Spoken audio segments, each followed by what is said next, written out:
Over the weekend, you may have seen several headlines about a series of comments made by Mickey Rourke towards Jojo Siwa on Celebrity Big Brother UK. Now, depending on your age, you might not know A, what a Mickey Rourke is, Correct. or B, what a Jojo Siwa is. Exactly. So first, let me explain. It's a very specific set of celebrities. You either know one or the other. Yeah. You cannot know both. Who do you know? Nothing. Well, actually, I do know them both, but that's because I lived through Mickey Rourke's hot years and I had a daughter at the exact same time that the Jojo bows went nuts. You're like a unicorn. So I am like, I'm in a particular like crossover subset, but you're absolutely right, Claire Stevens. I love Jojo. Me too. I know everything about Jojo. I do not love Mickey. Never seen him before in my life. But Mickey Rourke He used to be a thing, but not for a long time. No. He's a 72-year-old American actor and former professional boxer. And in the planning meeting this morning, Holly, you said he used to be hot. So I Googled him, can confirm. Mm-hmm. He starred in The Wrestler alongside Evan Rachel Wood and he won a Golden Globe for it. That's so he's nice. like, he's an actor. He used to be like way back in the 80s and things. He was like one of those, like a Johnny Deppy kind of one of those like real, he's going to be a massive deal. And then he went off the rails and he wasn't a massive deal. And then The Wrestler was a comeback, but then he went off the rails again. Yeah. Kind of like Sylvester Stallone. That's what I feel like he should have been. Yeah. He, but in the first instance, he was a bit more serious and cool. Anyway, let's just say it's been a while since his heyday. Okay? Yeah. Well, I think maybe his appearance on Celebrity Big Brother shows why. Jojo Siwa is a 21-year-old singer and dancer who appeared on Dance Mums as a child and then went on to establish a film, television and music career. One of the last times I was on this show, she had just released Karma and was proclaiming herself to have started a new genre of music called gay pop. It was a wonderful time. But they're both on Celebrity Big Brother UK, which just started. And in one of the first episodes of the series, here's what happened. If I stay longer than 4 days, you won't be gay anymore. I can guarantee I will still be gay and I will still be in a very happy relationship. I'll tie you up.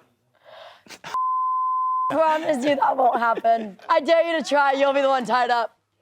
Yeah. We all vote each other out. Yeah. Yeah, eventually. I'm going to vote the lesbian out real quick. Jojo. That's homophobic. Eh? So that's homophobic if that was your reasoning.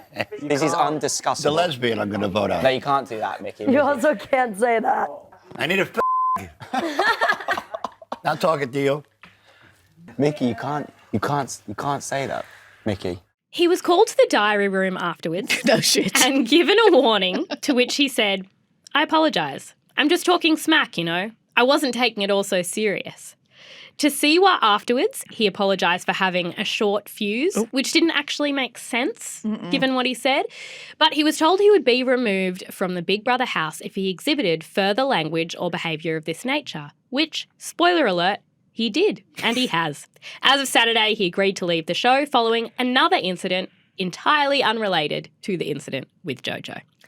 But the fallout of his comments towards Jojo was mammoth. Her partner, Kath Ebbs, posted about the exchange. Kath referred to it having so many layers to it.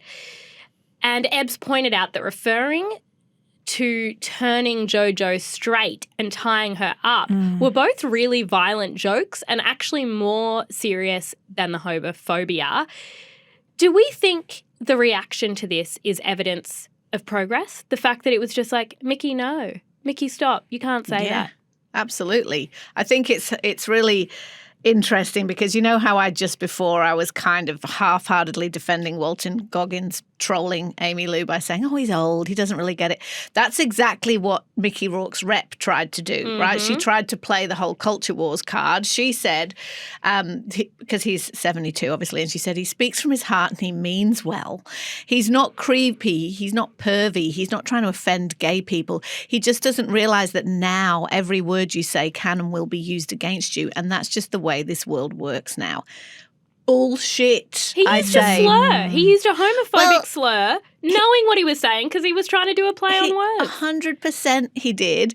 And also, he is exactly the guy who would have no respect for a 21-year-old queer performer who has millions and millions of dollars more than he does these days. Like, he would have no respect for that. So he's in there. It's the only thing about this is that all the outrage, this is just stunt casting. Like, why do you put Mickey Rourke in the Celebrity Big Brother house, right? You pay him £500,000, which is nearly $1 million, Australian dollars. And you know that he isn't going to be able to cope with any of the people in there and be anything like, I don't know, civil to anybody, but that's going to bring the drama and the excitement. So you wind him up, you watch him go, and he probably knew he just had to get through a few days to cash his check. He made a joke about only staying there for 4 days. Exactly. And I don't even know if he got through that. But I agree. I think he was in no way fit to be in that context. And it makes you think, he was always going to say something like that. But I loved that the reaction. I think Jojo handled it so well. She was just like, that's homophobic. And everybody around her just called him out. There was no laughing. And it wasn't aggressive either. They called him out in quite a polite, gentle but firm way. I also think that him being in Big Brother was actually, for him, a very safe environment to make those comments. Like nothing could happen to him, nothing could touch him. And similar to Jojo's response, I feel like in any other situation, like if maybe her partner was there and that comment was directed at someone else, she probably could have gone off at him. And I think it's always comes down to like how you handle that certain situation. Because I think all the time of when I've been in, and this is like the one environment that I feel I always just stay calm, and it's in an Uber. And I've had a few times where Uber drivers have just said things completely out of pocket to me. I had one Uber driver saying, make sure you marry within your race. Like no one wants to see you marrying anyone else. Like crazy stuff. And I end up agreeing with them because I am so scared because like I'm not only like trapped in this car with this person, but I'm so scared that like that my life is pretty much in their hands in this car. All the power is with them. All the power is with them. And it's really annoying that like when these things happen, when like you see such gross behavior, it's always is like in the lens of like this person is in such a safe environment to say that, and it's so unfair. It's interesting though because as I just said, it's stunt casting, but it kind of feels to me like stunt casting's natural conclusion because they wanted him to bring the drama, but actually, as you know very well, Em, that behaviour is just boring. You know what I mean? It's boring and tired and offensive. And to your point, Claire, about the fact that the people around him they were just going, oh, you can't say that. It wasn't exciting drama. Like what's surprising or interesting about a 72-year-old has-been who clearly used to behave. He's been up on charges before of spousal battery. He's publicly wrestled with addiction and with his own mental health issues, but also a lot of violence. You say that he's in a safe environment, and he is, but he's a dangerous man to put in that situation in lots of ways, right? Because he isn't going to like having his ego challenged by young people, especially not young females. And so in a way, it's kind of, we all know what it feels like when you have to watch some boring old dude bumble about telling everybody that he can't say anything anymore because the world's gone mad. Yeah. Like it is boring, but at the same time, like Big Brother only needed that to happen for them to have all their ratings on, for everyone in the world to talk about it. Like it's an international show and we're talking about it. And I think no matter like the scale of how boring or not boring it is, it's still something that never gets said out loud. And that's literally all they needed for ratings. And do you think in a way that's kind of good because it exposes, the taxi driver guys, the Mickey Rourkes of the world, that there still are guys who just walk around the world feeling entitled enough to say shit to young women?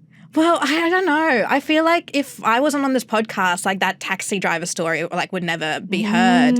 So I think it's still one of those situations where unless like people actually have the environment where they can bring up these stories in a safe way, like I still think these guys are just going to just keep doing what they're doing. Like that taxi driver has no idea I'm talking about him and he'll keep talking like that to young women in his car. I do reckon as much as I feel for Jojo, I feel for Jojo's family, I feel for Jojo's partner because it was really hurtful. Yeah, Jojo was really upset. She was crying on the show at the time. Like she was doing a good job, as you said before, Claire, of like remaining calm and just being, very cool about it. She absolutely was pitch perfect in her response, but she was clearly really shaken and upset. Yeah, but as somebody, I've also been in scenarios where a man, and you can never tell, like I didn't know about those charges against him. I didn't know he was a violent man. But the Big Brother producers did. Yeah, I'm sure they did. And I have been in situations where a man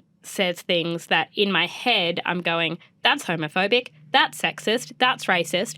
And you don't know how to say it out loud. You don't kind of have a blueprint of how to challenge it. And what I liked about this was that I think they challenged it in it was a really nice example to see how you challenge it really firmly, but not in the way that people would expect. So even his publicist coming out and having that whole statement, and it's like, it actually wasn't a Gen Z person being dramatic and being oversensitive. It actually wasn't. Everybody, if anything, he looked oversensitive and he looked like he was just totally, totally out of touch. Everybody else was incredibly calm. And if anything, I think it gives me a bit of an example for the next time somebody says something that you just quite flatly say, that's homophobic. and it just sits. And you don't have to take it back and you don't have to laugh.